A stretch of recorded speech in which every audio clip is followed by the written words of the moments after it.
My name is Chris. And I'm Kristie. This is the Washing Up Podcast, and it's the holiday Hootananny, which means there's no structure, there's no form. I'm assuming.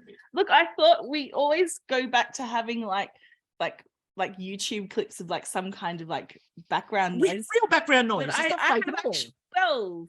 So you'll hear those as I forget that they make noise and jingle. But there's a reason for it. Yes, of course. The holiday baking special happened on the Great Canadian Baking Show, and we have all four bakers here today: Steve, Stephen, Mengling, and Mahathi. Hello. You're like, come on down. Now, the bake is right. Obviously, a good episode to be on because it's a hell of a lot more fun. Yeah. Anyone find it too stressful? I mean, anytime you have to bake and pretend it's stressful. Yeah. I mean, look, Mengling, you managed to defy the baking gods by actually having a collar on a cake that worked. So, that's defying the baking gods in there. That never happens. Oh my God. It was so stressful. It almost didn't happen because when I put it on, somehow my cake inside was a little bit too big. So they weren't really fitting in right. I had to like really squish the cake into the collar. I don't know how I miscalculated. It worked perfectly at home. But it's not like that's a thing. It's not like, you do it at home and suddenly when there's cameras, time pressure, and people yelling at you for time, it suddenly doesn't work. It feels weird. Shocked. So I've got a question. Who's ready for the holiday season, or who's just gone, holy crap, it's December already? Both. Both is a good answer. Absolutely. What are you guys up to, Stephen, for the holidays? Oh my goodness. I am just having a big family shindig here. Like my sister's coming to town and a whole bunch of cousins are coming over. So yeah, we're just having like a big family get together and just making a whole bunch of food. Nice. So a stock standard holidays for everybody then. People are coming, they're making so much food, it'll be great. And how many weeks into preparation are you, Steve? I imagine it's like week 8, week 9. Well, I've done a little research on some things, and we have my mother's entire family comes from across the country in the States once a year, and it's usually this time of year. So next weekend we're all getting together, and it's the same thing. Steve, you don't have to bake anything, and that's and not even a wink and a nod anymore. It's just they say it, and then of course I have to bring stuff. So I've started with some ideas, and then I told my aunt I had an idea for some appetizers. She wanted to know what they were. I said, "You're going to be coming to my place to watch the show, so we'll discuss it after the show, and then we can talk about that." You're doing like Wonka vision, like people will be watching you bake it and it's actually getting the food. It's great. Right there. I am here for it. Watch out for when he starts teleporting people, though. That's always a bad time. But I do like, by the way, just on the appetizers thing, I do like that as per usual, you do sort of take on what I would be in there with regards to the size of the appetizers that you were making. And also your brave / foolish attempt of, so we're going to do, brisket. Yep. Because that cooks quickly. Why not? I mean, I smoke brisket, so it takes usually 12 to 16 hours when I make it. And I thought there's got to be a way to do it in a pressure cooker, having never used a pressure cooker in my life. Oh, good. So I thought I'd buy a pressure cooker, and it worked. So I thought, well, if it works at home, right, Mengling, it'll work on the show. Exactly. And strangely it did. But just if I can excuse the size of my appetizer, because I know it was pounced on in my head. Perfect. Appetizer I was thinking plated appetizer in a restaurant versus, walking around, standing up, getting a little, a amuse-bouche. Exactly. Yeah. My family doesn't know from amuse-bouche. They know from sitting down and being full, and then the meal comes. We are not amused. But Mahathi, are you guys doing anything for holiday season, or we're leaving the cold for the holiday season? We're all going to the Dominican. That is the smartest answer that anyone has ever given to that, which is, we would have been leaving. So is it fruit pirate parlay season? Like when all the fruit pirates come together. Fruit Pirate's coming with us too. It's a whole family thing. I was going to say, how is the fruit pirate? He's I know doing he great. was I know he was very impressed with his fruit pirate references during the series. I told him all about it. He loves it. He embraces the name. That's brilliant. And how's your new fruit pirate prince going? Is he coming along to the Dominican Republic? Or you just like, no, hun, you have to stay home and guard the fruit. No, we're just leaving him at home. We need someone to take care of the fruit. So, These Not mangoes really aren't going to coming mind with us. themselves. Now, Oh no, wait, Mengling, Madeline's first holiday season. What are you guys up to? Oh, sorry, my Nimbus is complaining a lot for some reason. I don't have any chicken around, but I don't know why she's grumbling. he knows we're here.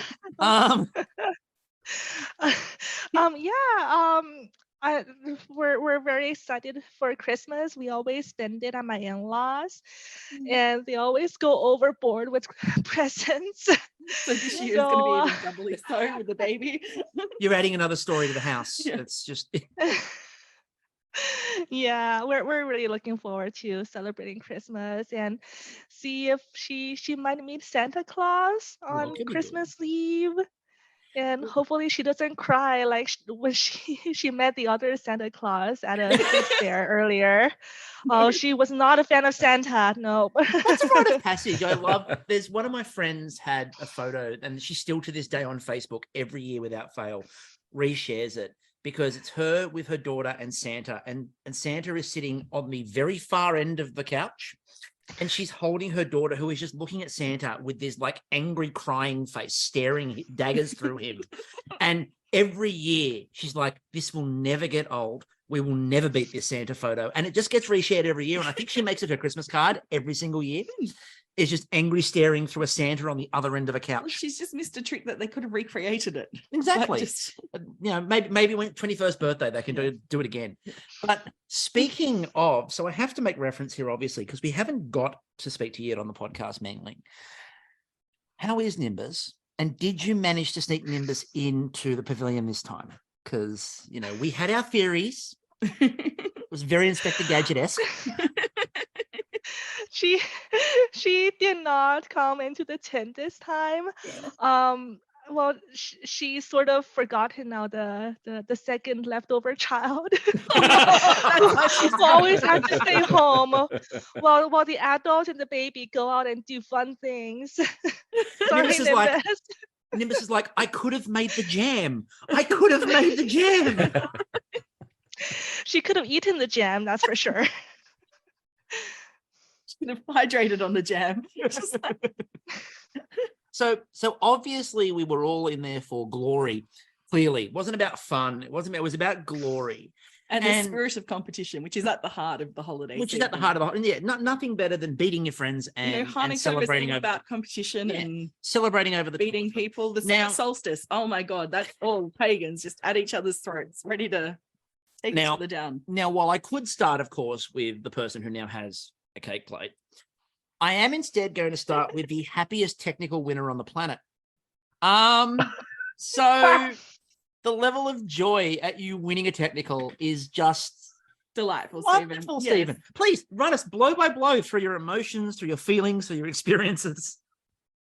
Oh goodness. It was a very weird, surreal experience. Like I've never won anything on the show. I didn't win any technicals. Wait, no, I lied. I did win a Star Baker, but I never won any technicals because they all went to this gentleman right here, Steve. Like we're gonna talk about that in a minute too. The technical king of season 5. But yeah, it was kind of like mind blowing. It was like, whoa, like all 3 of these bakers are so talented. And I was like, whoa, like this is kind of surreal. It was really interesting because you do mention, of course, you were in there with, what was the technical king of season 5, right. Who had possibly his worst outing ever. What happened? What happened? When I realized that it was so beyond humorous when but if you go back to season 5, including this, I came in last 3 straight times and second last the time before that, before that great run. So what happened this time?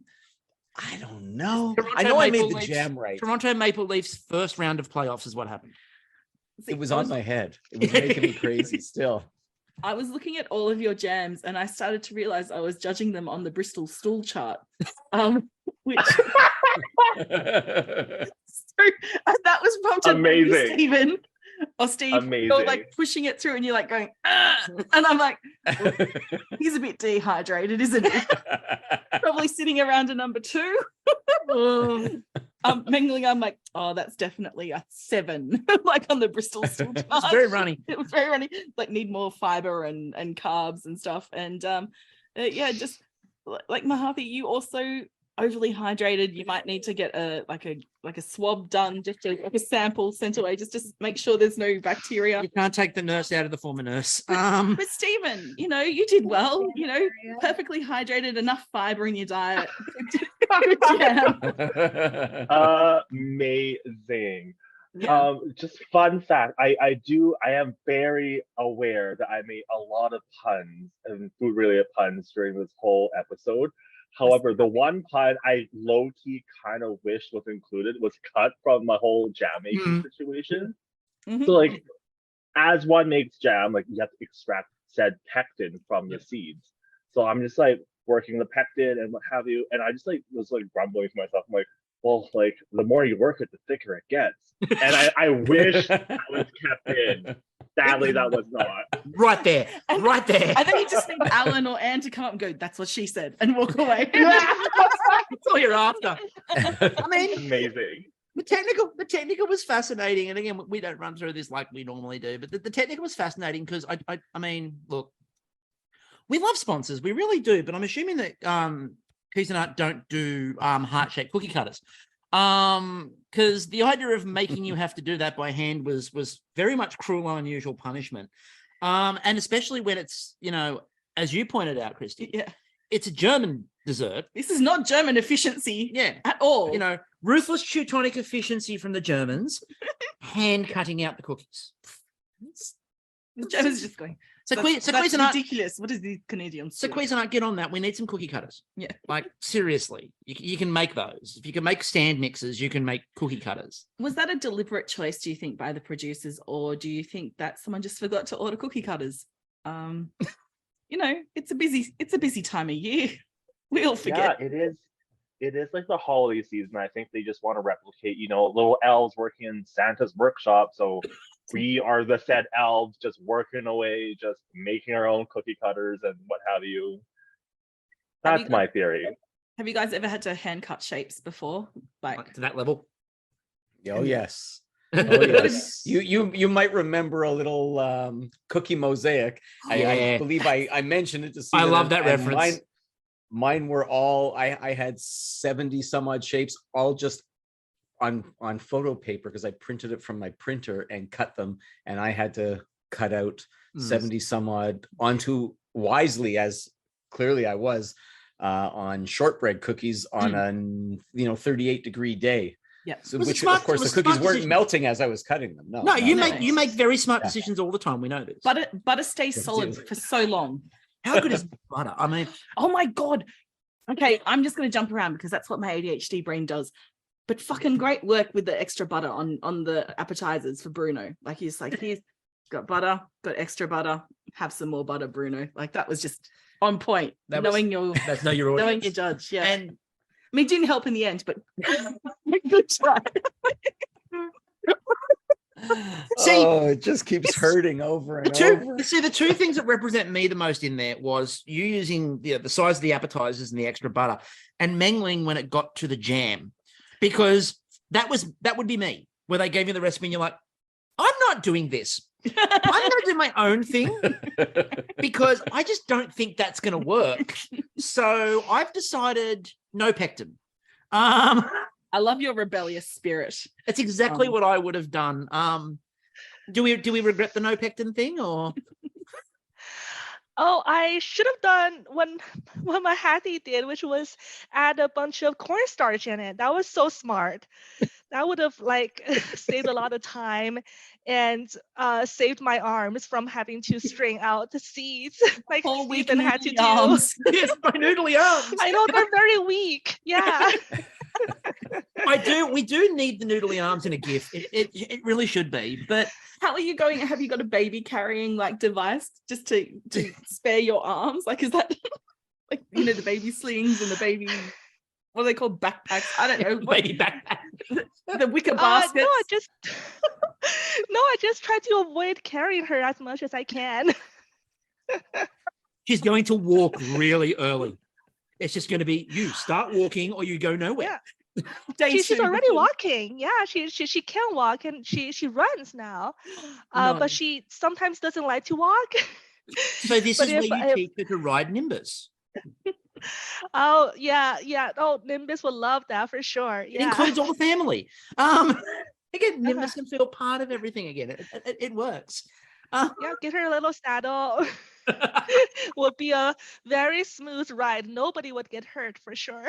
No, if the fairies can ride corgis into battle, why can't your child ride Nimbus just around in general? That's So what I really admired, as we said before, was this is all about not about fun. It's about competition. so Mahathi. Yes. What so, gave you the winning edge, do you think? yes. What was the brutal, ruthless move that you put on everybody that just sort of saw you succeed and them all fall by the wayside?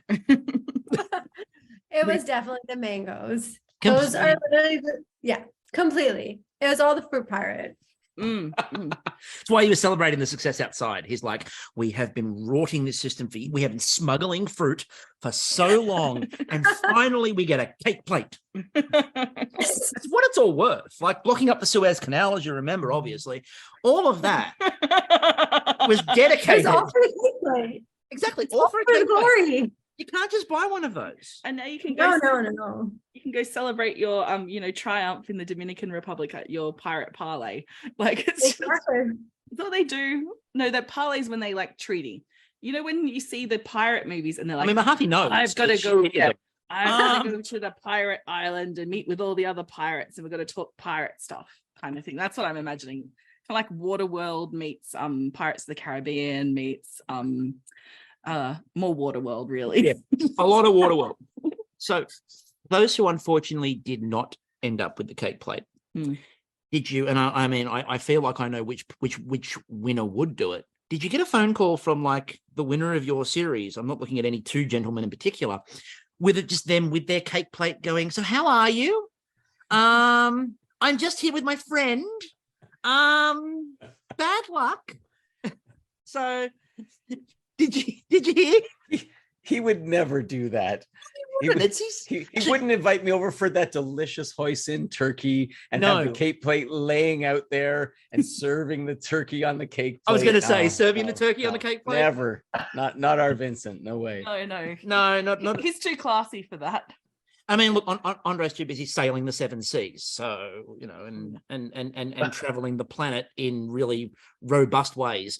I went past his sister's button shop the other day because she owns a button shop here in Sydney.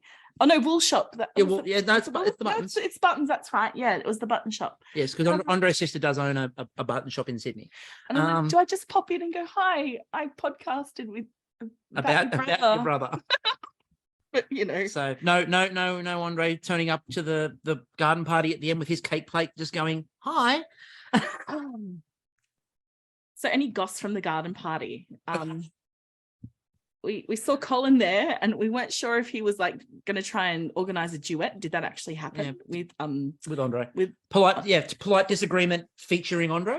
I mean, different Andre. Yes, there's two Andres. Yeah. For a moment, I'm like, not Andre. But yes, Andre. Yes.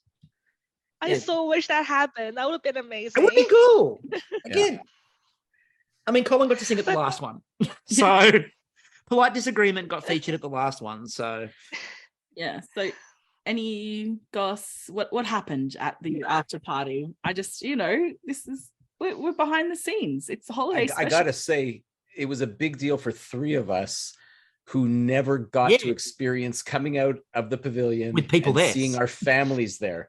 That was Right. huge. I mean, that was such a big deal for the three of us to have that. Right. Like, it was, Yeah. it was worth coming back to the tent and squeezing jam out. Yeah. I'll just remind you to hydrate next time that happens, Steve. You know, drink some more electrolytes and stuff. And yeah, like Stephen, same for you in terms of actually getting to walk out and there's people there. Yeah, it was very much well welcome to have friends and family there. And like, was when the show approached me, hey, like, do you have any family or friends like in the Toronto area that would like to come? I was like, yeah, most definitely. Fun fact, like they didn't tell me how many people I was allowed to bring, so I just invited a whole ton of people, and they're like, oh yeah, you can only bring 2. I was like, oh shit, like let me like retract all those invites and like forget I ever said anything, so like don't come after my NDA. So What you should have done is just said that they were extras going around the filming lot for other series that were filming, and they happened to walk past. Of course, yeah. They could have all dressed as red, like cardinals, and just sat in the trees. Pretending to be wildlife. Rather than the wildlife shots, it's just these people acting like birds in trees going, I don't think anyone's noticed. Or disguised as life-size Christmas ornaments in the background. Yeah, I absolutely loved, I mean, and obviously, you know, Shooting in summer. yeah, shooting in, well, I mean, for us, it was a very Christmassy thing because, of course, Like summery Steve, Christmas. you looked like every like dad at Christmas in Australia, you know, with like the Hawaiian shirt, Hawaiian with shirt, Santa on the shorts. beach. Two of you with shorts on. It's very Australian All dad. you needed to be going is like, I'm gonna go start the barbecue. Come on, kiddos. Grab That's Dad where I a would have tinny. made the brisket if they would have let me. Yeah, yeah. But then obviously the decorations around, I mean, for us, quite normal. Did it feel a bit weird for you? It's like warm, it's hot, it's really sunny. There's Christmas decorations everywhere. Feel a bit bizarre? It's so for sure. trippy. Yeah. I can But imagine. I tried to get my mental state into it by I got some sleigh bells and I attached them to everything I had for weeks before. And everywhere I went, and then I think it was starting to drive the three of them nuts because it was attached to my backpack, and everywhere I walked, I sounded like a reindeer. and part of that was, I'm going to get into their heads. I'm going to get into their heads, and I'm going to walk everybody. away with this. Yeah, because it's a You sound like my competition. neighbor's cat. My neighbor's cat has a bell on his collar. My It's favorite. okay, Steve. My I was favorite. going to say, like, I'm Yeah. so sorry. No, No, go, go on. Stephen. I want to hear from you. It's just for a us. stupid joke, but I was like, it's okay, Steve. Like, you can call me a reindeer because every time I walk into the room, everyone just goes, "Oh dear." Well played. Well played. No. My favorite part of the decorations was the random post that's on an angle that was behind Bruno, where somebody in production just went, make it festive. So they've wrapped like one strand of like tinsel and balls around it. So Bruno's there giving this bit outside, and there's this random leaning post with tinsel wrapped around it. And I'm like, look, it's very Christmassy now. The random post is tinseled. So I'm like, okay, somebody got paid for that. Well done. It was the level of Christmas decoration that I used to do back in like when I wasn't with you, because this one, oh Well- my God, it's like the bloody Griswold house out the front. Well, It's- inside we have zero Christmas decorations. And Outside, Yeah. it's my ode to Edison and Tesla.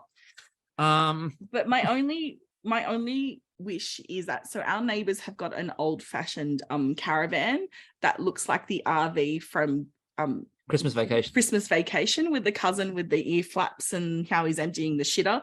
And so I asked the neighbor yesterday as I was reversing out, because he's come up to say, I'm like, please recreate that scene and I'll be ever so happy. Just on Christmas Eve, just run a hose out of the back of it. And... So they're new to the neighborhood, and I think I've left a good impression with my requests for random shit. Kristie, literally random shit is what you were after, because Yeah. you were after him emptying the shitter.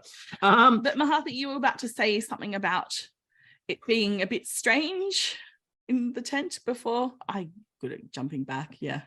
Yeah, I mean, we were shooting in the middle of summer. My brain's in summer mode. I'm not thinking about like holiday flavors. Like I could not think of a single holiday flavor that wasn't peppermint for the longest time. And then someone I think used it, so I couldn't. Ugh. Well, this is, as I said, like this is always interesting for us, obviously, because we get that summer Christmas. So it's a very different, whenever you're watching, and we've talked about this, before, but the idea of, the Australian Christmas is very much seafoods. There are people who still do the full roast with everything Like my in the middle stepfather. of like 45-degree temperatures and Sweat pouring off his face and roasting pork. Yeah, roasting pork in the middle of summer, And because that's a nice cool time for everybody in the house. But yeah, like salads, seafood. Seafood is big every year because it's just the right weather for it. Like the big thing to do is on Christmas Eve is to go down to your local like seafood vendor at about 4 a.m. Everyone goes to at 4 o'clock in the line up morning. and get your seafood for the year. Yeah, The the year. yeah. The big seafood markets in Miscellaneous City where we live. It's very much, let's call them, I don't know, the Sydney fish markets, but they there's 4 o'clock in the morning, 3 o'clock in the morning. There are cars around the block out and down because everyone's down there getting their Christmas seafood. Unless you were my mum, and when we lived in Ultimo, which is in the inner city where the fish markets are, and we were probably like 5 city blocks from the fish markets, and it would be like 4 a.m. She's like, she couldn't just go down to the fucking fish markets herself. No, she had to wake us up as well. I think it's possibly because my dad wasn't home because he worked night shift. And she couldn't just leave us at home So she's alone. with her. So we got dragged down to the fish markets.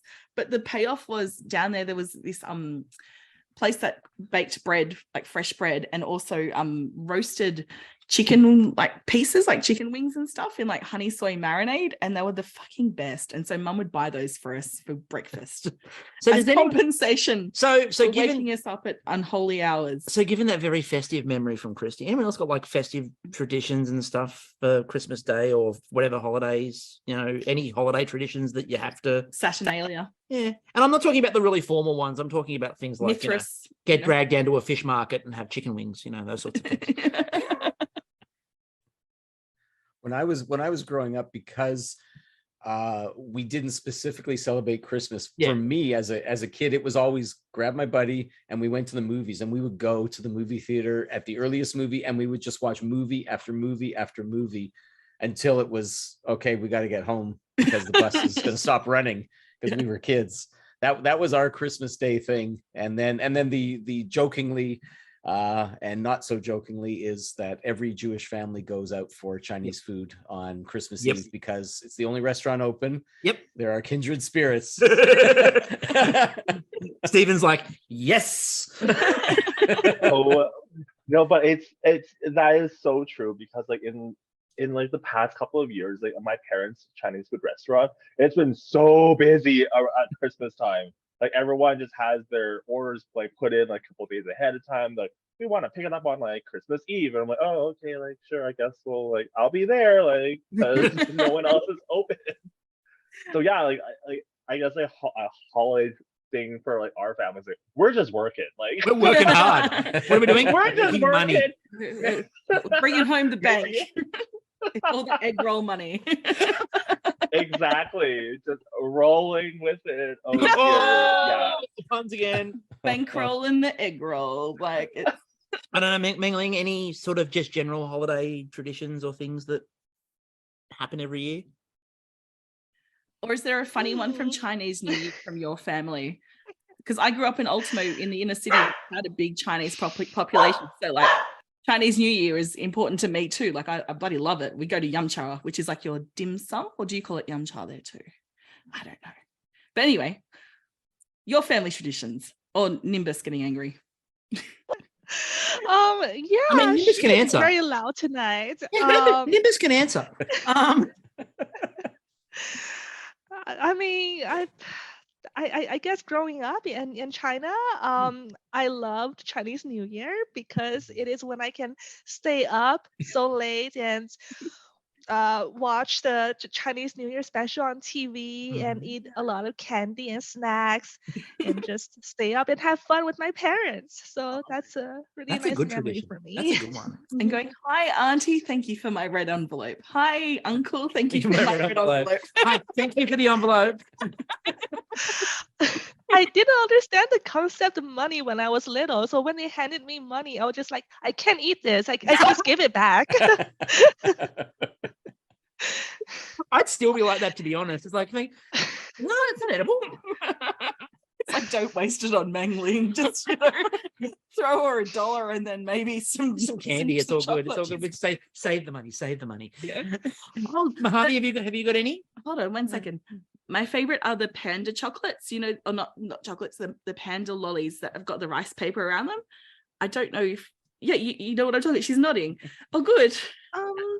Did you have I those? think I've seen them before, but what is more common are the white rabbit candies. Maybe That's they're the similar. one? Yes. Yeah. Candies. That's it. I'm thinking panda, but no, it is the white rabbit candies. Oh my God, I need to get some now. Yes. Okay, that's happening.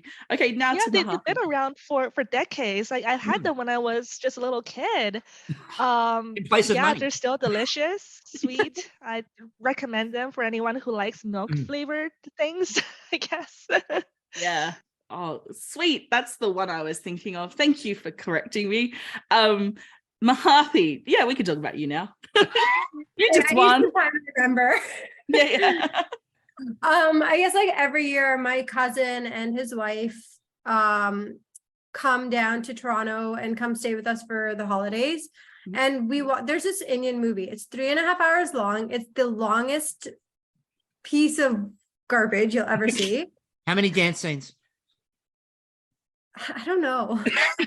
Millions. Like every other scene. And my cousin and we would watch it. Him and I would be sitting there with my mom and my sister-in-law. The two of them would be completely fine, while me and my cousin are bawling our eyes out at the ridiculous, because it's a super emotional movie, but it's so ridiculous. It's like these two brothers become estranged, and then the younger brother goes and lives with the older brother, but the older brother has no idea that that's his younger brother, and lives in his house for months on end. We're gonna have to look this up now. What's it called? I need to see this movie. It's called Kabhi Khushi Kabhi Gum. Okay. It's We're gonna find this. It's probably one of the most popular Indian movies there are. It's 3.5 hours. Good. Absolutely ridiculous, but also I will be bawling my eyes out every time I watch it. This is you got to sit down. You're like, this is gonna be so ridiculous. Are you ready? This is so. At the end, you're like, Quite frankly, I think it has a stronger plot than Chris's favorite New Year's movie. So in Australia, we have lots of fireworks in Sydney Harbour that are televised across Australia. It's the 9 p.m. and then the 12 p.m. fireworks. And then after the 12 p.m. fireworks... Well, people would remember the 12 p.m. fireworks because, of course, last year we held the Virgies during the fireworks. Yeah, that's right. So you know that's going on. After that, on a specific channel, Channel 9, they will play You Can't Stop the Music. Is that the one? Yeah, Can't Stop the Music by the Village People. Yeah. It is the first thing played every year. Chris has to watch it up at least until the milkshake scene. And if you think, at least yours has emotion and plot, this has music. Hey, Leatherman sings Danny Boy on top of a piano. That is deeply emotional and that is spiritually moving. The Leatherman jumps up on the piano and sings Danny Boy before they all go out and start, partying in the East Village. Yeah. So that's my deep one. See, my Christmas tradition is because my birthday's the day before. So my Christmas tradition is usually, chasing people around for presents they haven't given me. Hi there, you're trying to give me one present for two, but no, you're not. No, hand over. So mine is less Christmas tradition and more for my birthday, going to my parents for lunch or dinner, having the most ridiculously heart-stopping meal possible. It's basically butter with some Bruno potato would love and it. chicken. It's a chicken and potato slice, but it's basically pure butter and cream. I can only have it once a year because if I had it more than that, I would not be podcasting right now. He'd be having his arteries scraped. scraped. I would definitely have my arteries scraped. It's cream, it's butter, it's white wine, it's chicken, and it's potato. And yeah, Bruno would adore it. But I do that, and then I go and do a Christmas light walk. So with your the holiday season, so we know, you have Christmas Day. Do you guys also have that liminal space in between Christmas and New Year's that is just non-existent? And what do you usually do with it apart from going, am I actually alive still? Like, do you guys have Boxing Day? Is that a thing? Yeah. Okay, cool. That is the thing. Leftover from the Commonwealth. Yes. Oh, that's right. Yep. The Canadians know what. Yeah, remember Bruno said bang on, which got us very excited. He did. He brought an Australianism in, which is wonderful.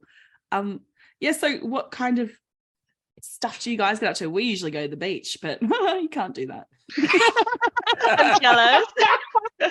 Yeah, I usually just lay Mahathi can.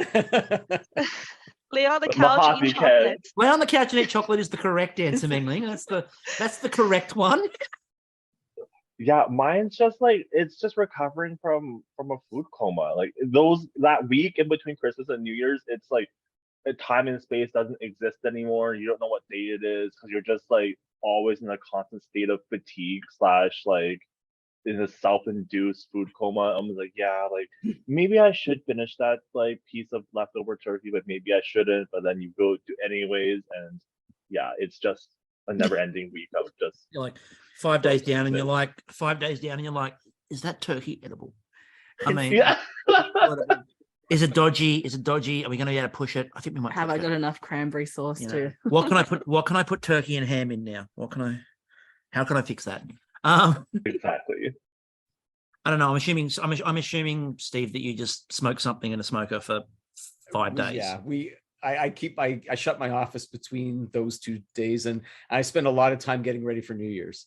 Nice. Because I guess there's Australian in me somewhere, because we have a seafood festival every New Year's Eve. Nice. And then the last few years since I learned to bake, I have to bake. So I'm cooking. I had 3 days to make lobster bisque. It's a whole thing going on. Are you hitting Wendy up? You're going, hey, send me some of that sweet PEI lobster. Amanda Amanda can be, Amanda, what are you doing? Can we possibly?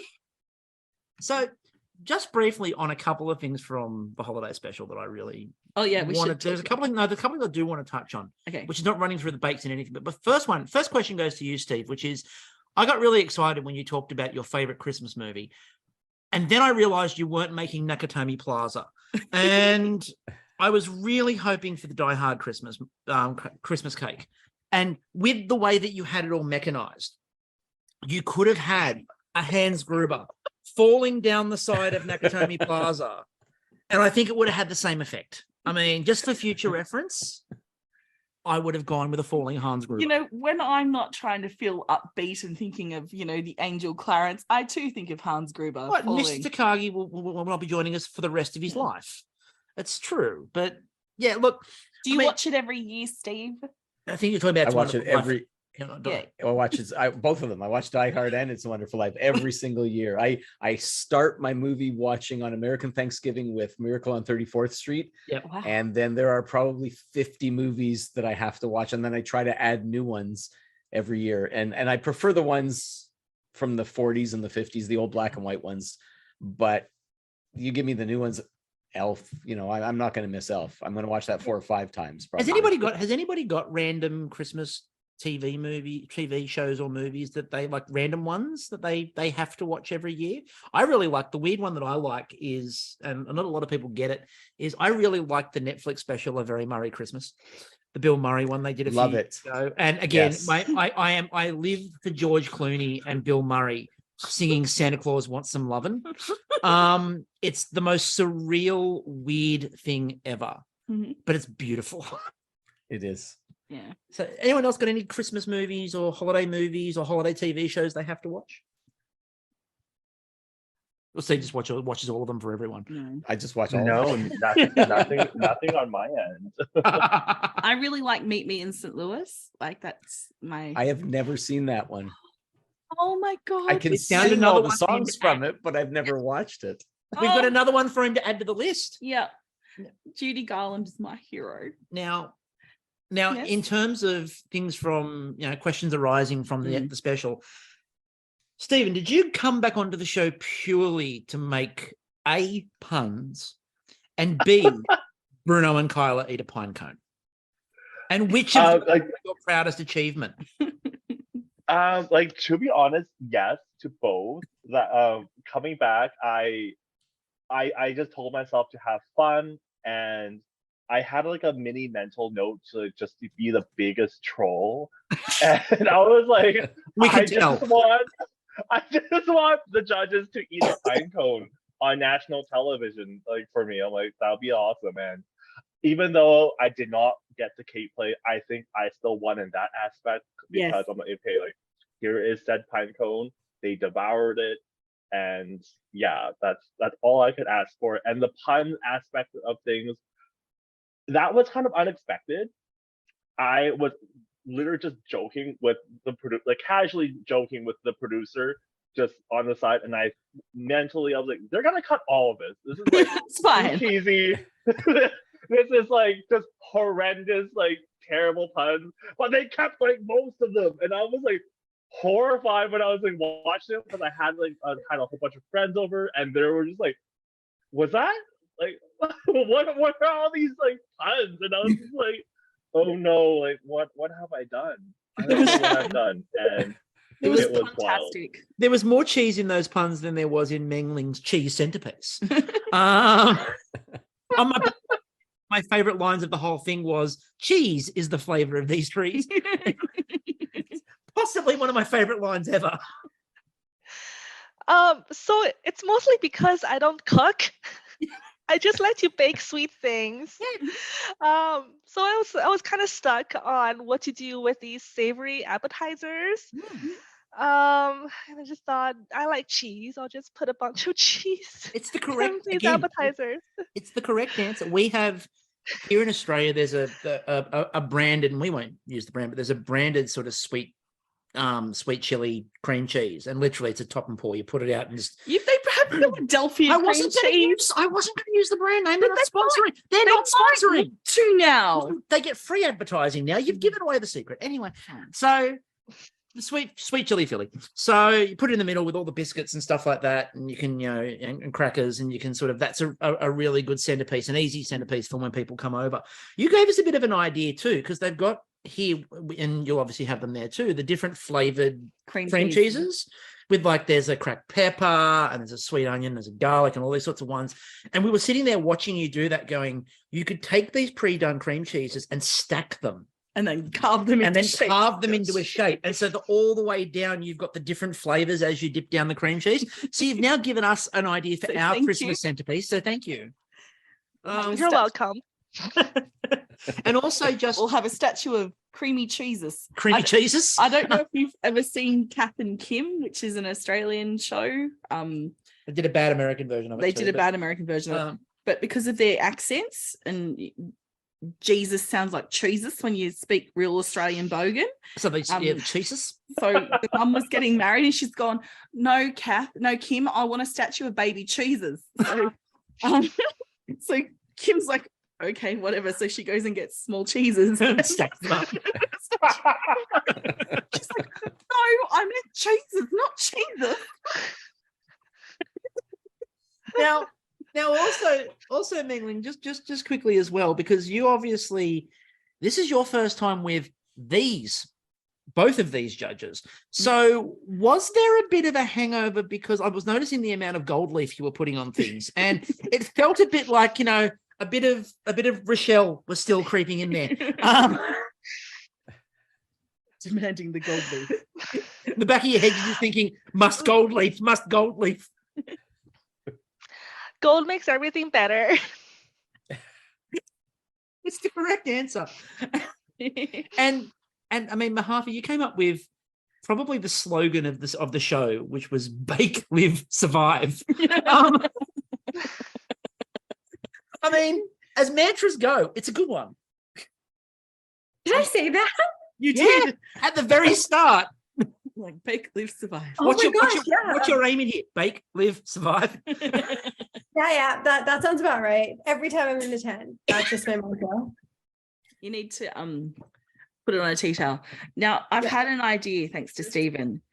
I think we throw down a gauntlet challenge Yes. to next year, whoever goes on to the holiday special, find an ingredient that you make the judges eat. Like I'm talking crickets, I'm talking scorpions, I am talking. Yeah, go down the line, come up with like, something. You know, this is a traditional holiday dish from Scandinavia, and it's whale testicle. No, it's strumming. Like strumming. Just go for broke. Yeah. You know, food team is literally going, no strumming.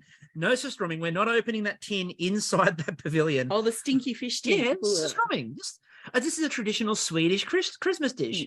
What are you using? Rotten herring? Yeah. So I think we just get that out amongst the baking community and go, start thinking, peeps. Like, what can we make the judges eat? I love you, Kyla and Bruno. I'm very sorry. Yes, but not sorry. No, but just kind of sorry on that as well, because Mengling was like, this is the last chance for me to sort of, bake in here, and it's the last. Now, I'd like to point out that I am still promoting deeply the Commonwealth Games idea. So all hope may not be lost yet. I am still pushing for the Commonwealth Games. I think they need to be a thing. Yeah. I really believe that we could put together some brilliant teams of Canadians, Australians, if we have to, the New Zealanders, but I don't know if we need to do that. We're going to revisit that though. We are, because they changed their entire show. Apparently good now. They added the third challenge back in because everyone complained. And changed the judges because they were far too nasty. So yeah, they've changed. We might revisit them. Which is weird because New Zealand is like Canada. Like it's lovely. Really lovely people. But their show was horrible and nasty. So, but we're revisiting that idea of the Commonwealth Games. So I think there might still be hope for some form of cake plate for all of you yet. Because we can have a cake plate tally, like you can't just have it's not just like one ultimate goal in like the Commonwealth Games. Like there are medals. There are medals, and there will be multiple events. So this is a complete format, by the way. It really exists. I've spent far too much time on this thing. So a cooling rack is bronze. No, we don't do anything with cooling racks. Okay. But we do nothing with that. A muffin pan is silver. Muffin pan. And a cake plate is gold. Yeah, there we go. So how much use are you getting out of the cake plate, by the way? Mahathi. Yeah, I'm never using that. That is literally going to be a showpiece. It's now my most prized possession. You're not going to serve turkey on it just when Steve pops around.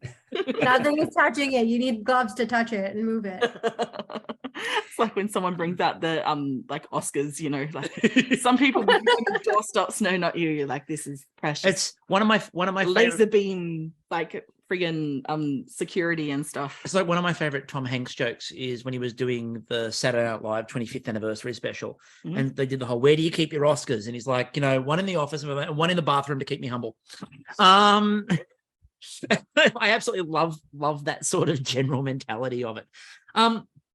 In terms of just in general, though, how have you gone in terms of the joy of being able to, of course, to have this bigger community of bakers, especially like these contestants that you've got to see from different series, sometimes even, and I know we've sort of seen a lot of this too, the crossover with some of the Australians that happens occasionally, seeing the bakers from the other series, hanging out with those people. How enjoyable is that to get to sort of do and have that community? Anyone can take that one. Yeah, it is so cool. Thank you, Stephen, for sharing all your butter deals, and someone else, I forget who shared the deal on flour. Yep. Was it also Stephen? I love our giant group chat. It's so useful. Oh, lovely. It's the best.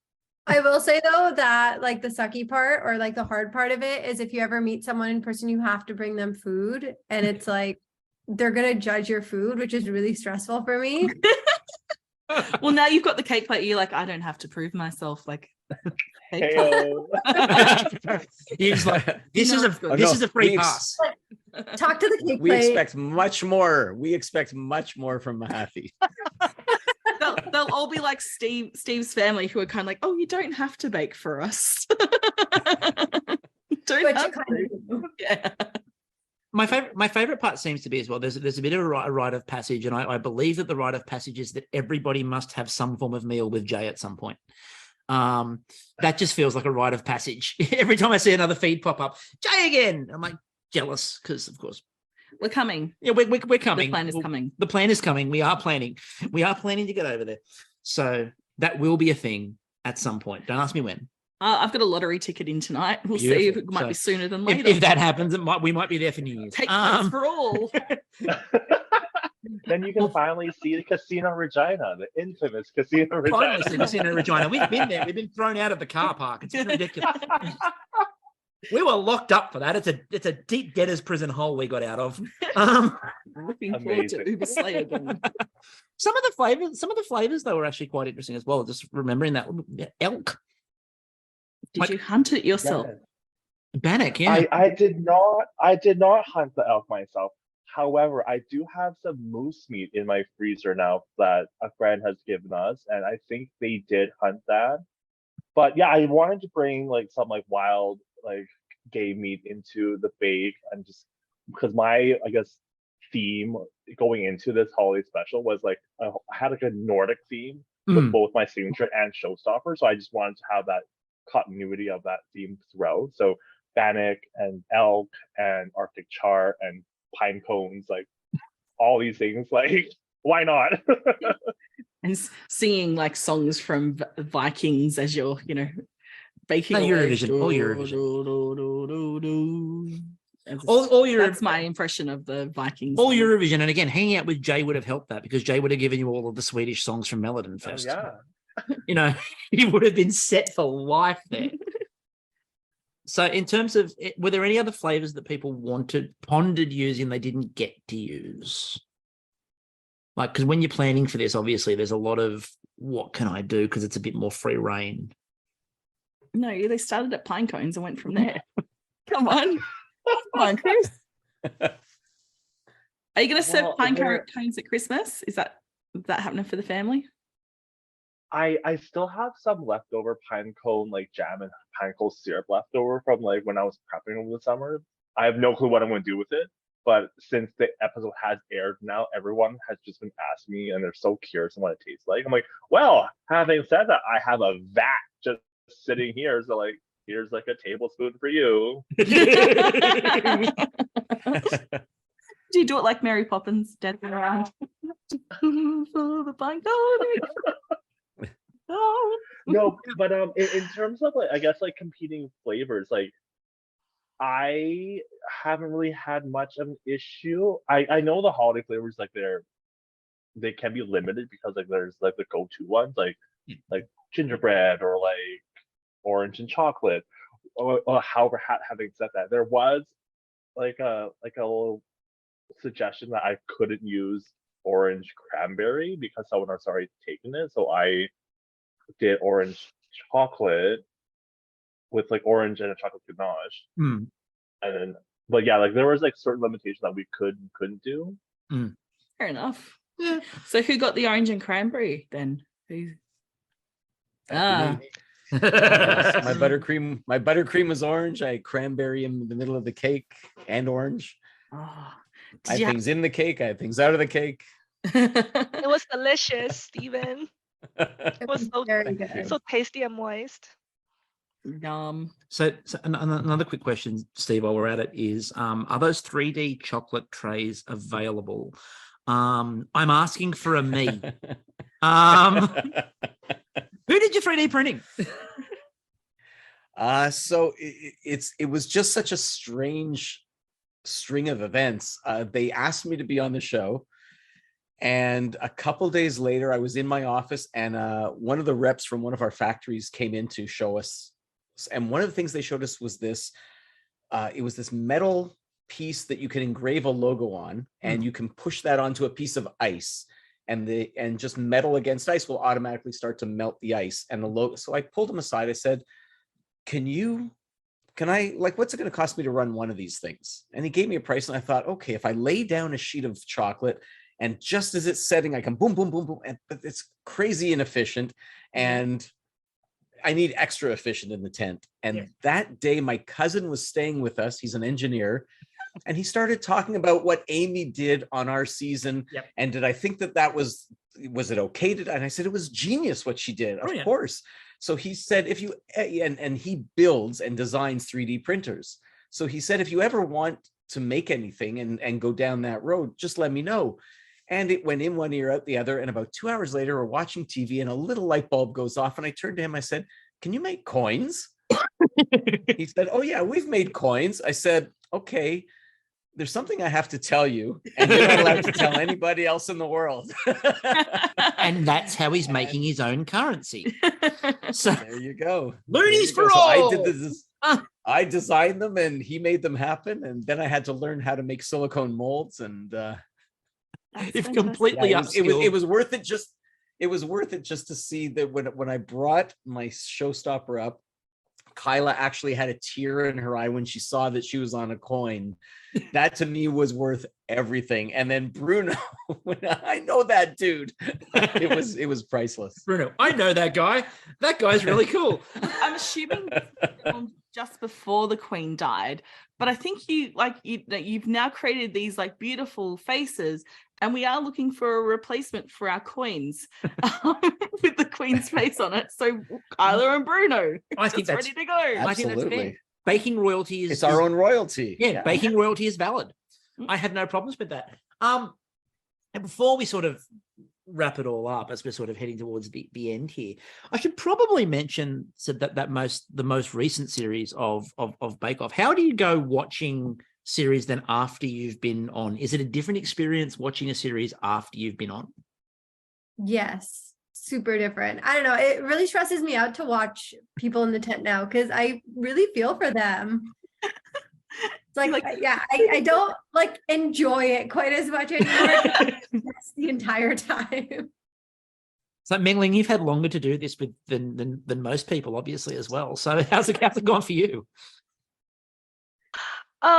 Yeah, a little bit of a PTSD flashback, but I powered through it because I love the show and I love seeing what the new bakers are coming up with in this newest season 6. They're just amazing. Just like, wow, I'm like in awe. How did you find time to do all of this? It's like they're baking wizards. I'm really impressed.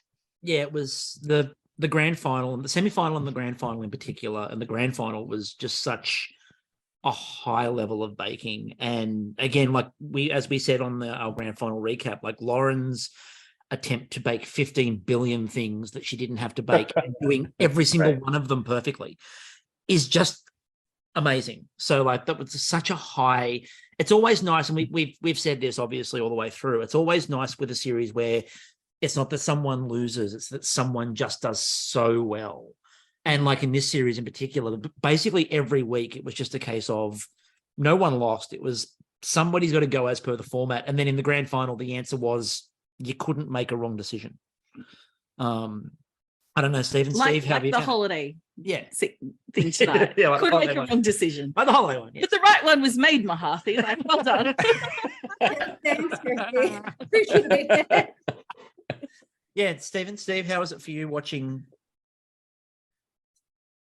It's weird, definitely. Yeah, because we had just come off our season, so we were fresh off it, and I've been a fan forever and ever. And then watching it, the first it was really weird because now you know what's going on the other side of the camera, and it's a strange feeling. There are nerves, as Mahathi said, that you feel for the bakers. But when I was watching this season specifically, all I kept thinking was, we had such a strong season, but I would not imagine baking with season 6. Like these people were just in another stratosphere. And one of the producers had said to me, I jokingly said, of course, we're your favorite. We were the best. Right. And, and he said, oh, you guys were really good, but this season is better than you. I said, that can't be true, of course.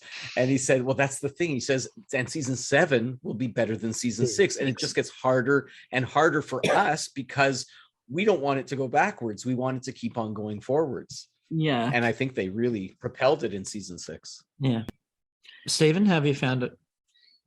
Yeah, just to resonate with what everyone else has mentioned, like as Steve has mentioned, like season 5 was the most recent season like that came afterwards. So it was very weird slash anxiety ridden watching this new season back because I knew how difficult like the baking conditions are. For example, like asking them to bake like a multi-tiered thing in like a 38-degree Celsius weather. I'm like, oh gosh, that's just honey bunches of no's. But I can relate to that now, and just watching that, you're like, oh god, like it's like puts you on the edge of your seat because you know how difficult that is.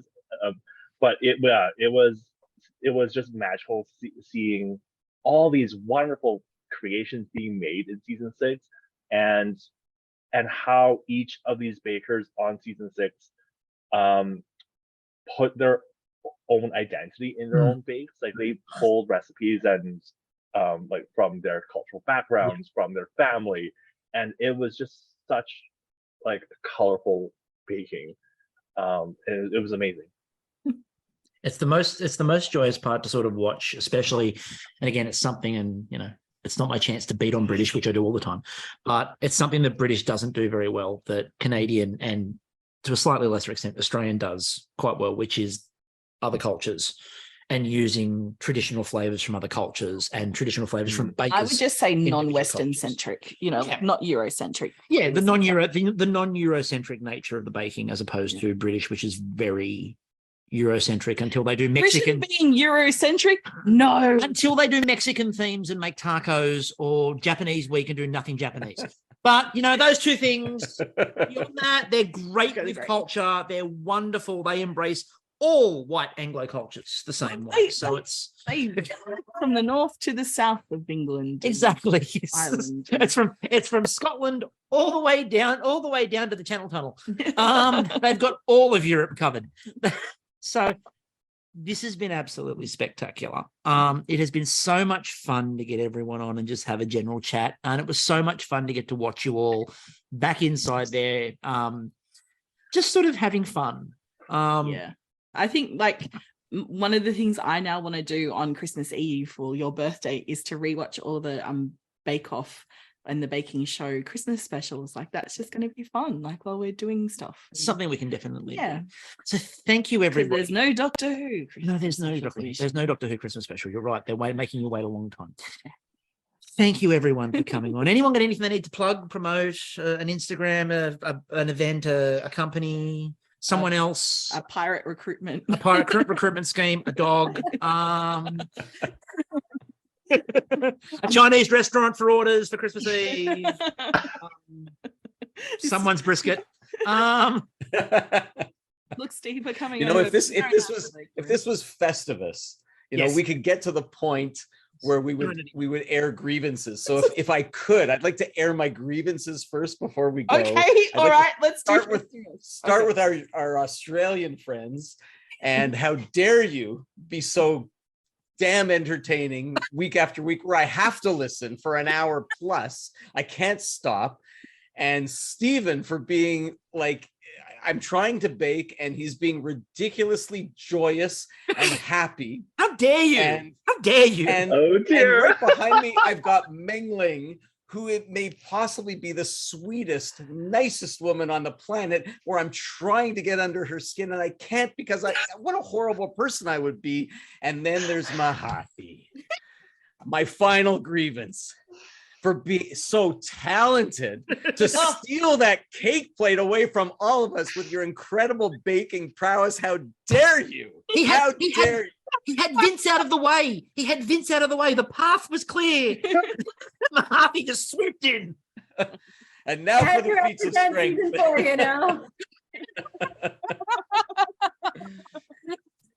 I like those area grievances. We need more of those. They're fantastic. Yeah, and done in the most Canadian way possible. Yes. I bloody love it. Festivus for the rest of us. 100% Festivus for the rest of us. Yeah. Thank you so much, everybody. Thank you for doing this. We really appreciate it. And it's really good to get to talk to all of you. Until next time, I'm still Chris. And I'm still Kristie. And we will catch you all later.